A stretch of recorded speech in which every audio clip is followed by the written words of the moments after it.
안녕하세요, 꾸메입니다. 오늘은 얼굴 표정을 좀 그려봤습니다. 우리가 희노애락이라고 하는 여러가지의 감정이 있죠. 단순히 뭐 4가지의 감정만은 아니겠지만 또 이제 큰 분류를 할 때 그런 감정 중에 슬픈 감정의 표정은 어떻게 드로잉을 하는 게 괜찮을까 이런 생각으로 한번 그려보았습니다. 한 4가지 정도의 표정을 좀 준비를 했고요. 자막 켜주시고 한번 같이 보시죠.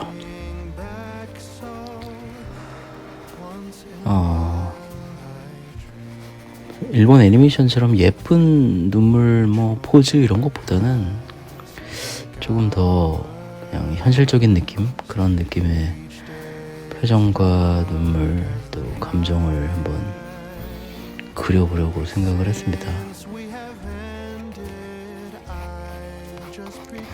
슬픔이라는 게 굉장히 우리의 본능적으로 나오는 그런 감정 중에 하나고, 슬픔이라는 감정의 표출은 그렇게 예쁜 표정으로만 나타나지는 않을 거예요. 연기자들에게서도 이제 그런 얘기들을 많이 한다고 하는데요. 그만 보이려고 하는 것은 진짜 연기를 한다기보다는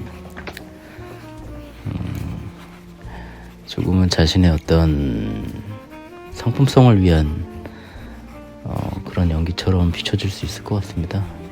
감정을 표현한다는 것, 그것이 이제 화자가 청자에게 들려주는 가장 큰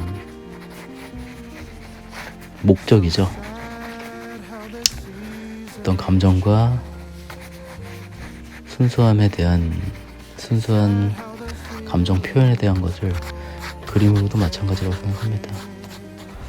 어떤 감정일까?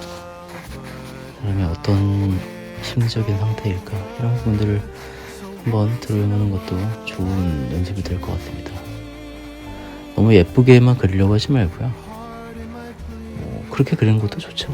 하지만 어떤 특별한 스타일을 정해두지 마시고 이런 표현을 하고 이런 선을 그을 때 감정의 전달을 좀 잘 할 수 있는 그런 방법적인 것이 될 수 있겠다, 이런 것을 한번 연습해 보시면 좋을 것 같습니다. 감정의 단계도 다 다를 것이고 사람들이 또 감정의 표출은 또 다를 것이지만 인간이 가지는 기본적인 슬픔이란 우리의 감정은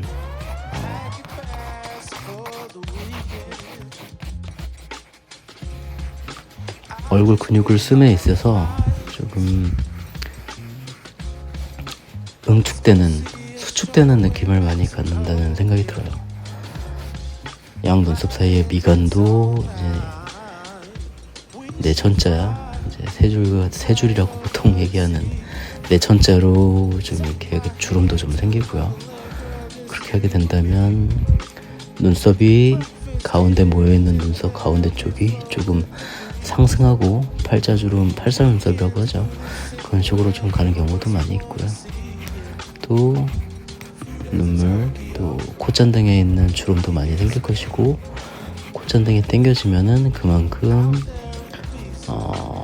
양 콧볼 옆에 있는 근육도 또 이렇게 모이는 근육들이 좀 이렇게 힘을 주고 모이면서 입술까지 전달돼서 이렇게 좀 다소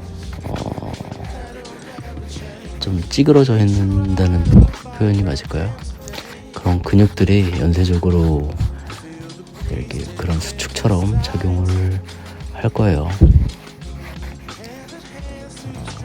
어떤 선을 쓸 때 가장 그런 감정들이 잘 요약돼서 보여질까, 이런 부분들 한번 연습을 해보시죠. 분명히 여러분들의 그림 그리는 과정 안에서 많은 도움이 되실 거라고 생각합니다.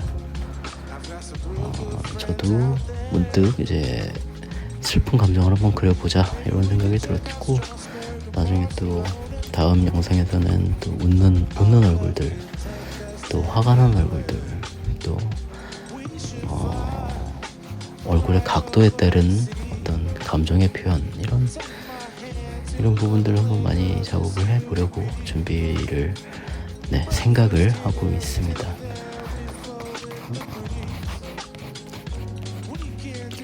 얼굴에서도 얼굴의 슬픔을 그리는 어떤 감정을 그리는 데 있어서도 얼굴의 각도 역시 좋은 장치가 될 수 있어요. 정면을 바라보는 표정일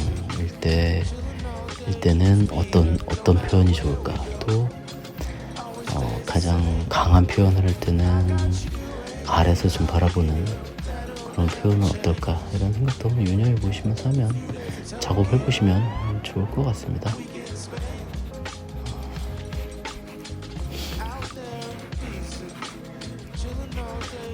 슬픔에도 여러 가지의 표현 내지는 단계적인 방법들이 그런 감정들이 있을 거예요. 억지로 눈물을 참는 부분도 있을 수 있고, 눈물을 흘리면서 얼굴이 찡그러지고 감정이 이제 폭발해서 쏟아져 나오는 그런 감정일 수도 있고요. 또 그럼 그 감정을 나의 어떤 또 다른 감정으로 억누르면서 슬픔을 밖으로 표출하지 않도록 노력하는 또 그런 감정도 있을 수 있고,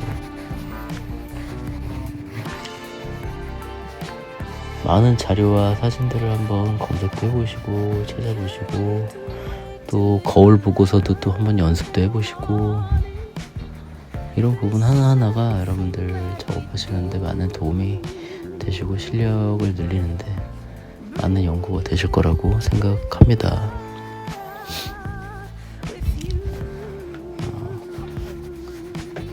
근육은 복합적으로 연쇄적으로 작용을 하므로 단순하게 예를 들어서 양미간이 주름이 지고 인상이 써지고 있는데 눈은 멀쩡하고 이러기는 힘들잖아요. 그런 부분을 한번 고민해 보시는 거죠. 그리고 또 감정을 억지로 표현하고 있는데 눈은 일반 평상시의 모습처럼 눈이 떠져 있을 것 같지는 않아요.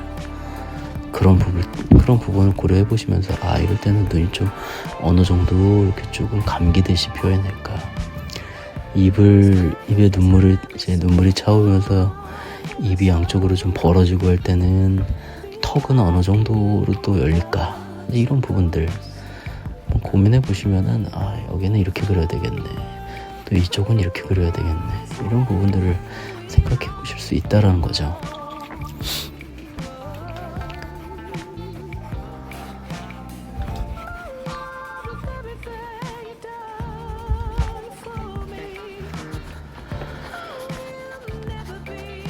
표현하고자 하는 포인트, 그런 부분들을 잘 한번 생각을 해보시고, 그 포인트를 살리기 위한 작업을, 그 포인트를 가장 강조해주기 위한 그런 작업을 한번 해보시면 좋을 것 같습니다.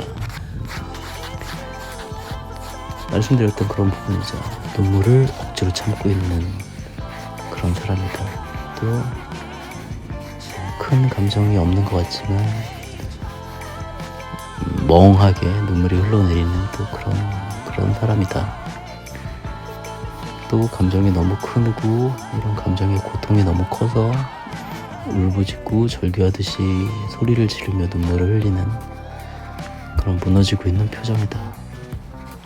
단 한 가지의 감정으로 규정할 수 없는 것이죠. 그런 부분 여러 가지를 한번 그리고 자료도 한번 찾아보시고요. 또 만화도 있고 어떤 작가분들의 그림은 어떻게 그리나, 이런 분들 많이 고민해 보시고 이런 부분들 많이 참고하시고 염두하셔갖고 많이 공부해 보셨으면 좋겠어요. 그런 부분들이 여러분들 작업하시는데 하나하나가 큰 도움이 되고 디딤돌이 아마도 될 거예요.